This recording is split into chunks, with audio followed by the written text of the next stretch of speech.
திருவள்ளூர் மாவட்டத்தில் துவங்கப்பட்ட நலம் காக்கும் ஸ்டாலின் திட்டத்தின் மூலம் அமைப்புசாரா தொழிலாளர் சங்கத்தினர் 100க்கும் மேற்பட்டோர் பயனடைந்தனர்.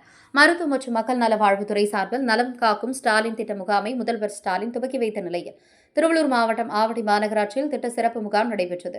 இதில் திருவள்ளூர் மாவட்டத்தை சேர்ந்த 1000க்கும் மேற்பட்ட மக்கள் கலந்து கொண்டு பயன்பெற்றனர். மருத்துவம் சார்ந்த 17 துறை வல்லுநர்கள் பங்கேற்று சிகிச்சை அளித்து வரும் நிலையில் பொதுமக்கள் மட்டுமின்றி பல்வேறு தொழிலாளர் வாரியத்தை சார்ந்தவர்களும் பயனடைந்தனர். அந்த வகையில் மகாகவி பாரதியார் அமைப்புசாரா தொழிலாளர் சங்கத்தினர் 100க்கும் மேற்பட்டோர் முகாமில் கலந்து கொண்டு பயன்பெற்றனர். இதுகுறித்து மகாகவி பாரதியார் அமைப்புசாரா தொழிலாளர் சங்கத்தின் தலைவர் தனலட்சுமி தமிழக முதல்வர் துவக்கி வைத்த திட்டத்தின் மூலம் நலிவடைந்த அமைப்புசாரா தொழிலாளர்கள் தங்களது உடல்நலத்தை பாதுகாத்துக் கொள்ள ஏதுவாக இருப்பதாகும். திருவள்ளூர் மாவட்டத்தில் உள்ள மகாகவி பாரதியார் அமைப்புசாரா தொழிலாளர் சங்கத்தினர் மட்டுமின்றி பல்வேறு அமைப்புசாரா தொழிலாளர்கள் கலந்து கொண்டு பயன்பெற்று வருவதாகும் தமிழக முதல்வருக்கு தனது நன்றியை தெரிவித்தனர். மகாகவி பாரதியார் கட்டிடம் மற்றும் அமைப்புசாரா தொழிலாளர் சங்கத்தோட மாநில தலைவர் ஜி தனலட்சுமி.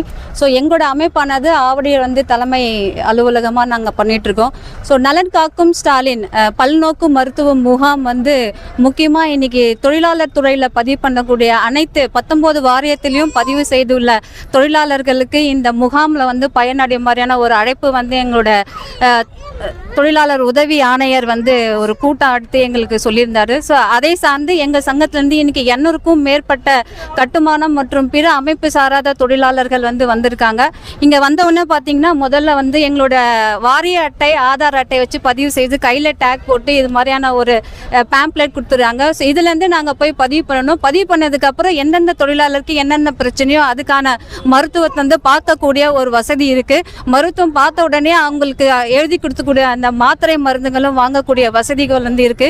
நிஜமாவே இது மாதிரி தொழிலாளர்களோட நலனுக்காக சிந்திச்சு செயல்பட்ட தமிழக முதல்வர் அவருக்கு எங்களது சங்கத்தின் சார்பாக நெஞ்சார்ந்த நன்றியினை தெரிவித்துக் கொள்கிறோம். இப்போ கட்டுமான தொழில் ஒரு பாதுகாப்பு தொழில் அப்படின்னு சொல்றதை விட ஒரு சுகாதாரமற்ற தொழில்னு சொல்லலாம். அவங்க காலையில் முதல் மாலை வரை ஒரு தூசி தும்புல வேலை செய்வாங்க. அதே மாதிரி தெருவோர வியாபாரம் பண்றவங்களும் ஒரு தூசியில இருப்பாங்க. அவங்களுடைய உடல் நலனை பாதுகாக்க அவங்களுக்கு நேரம் இல்லை.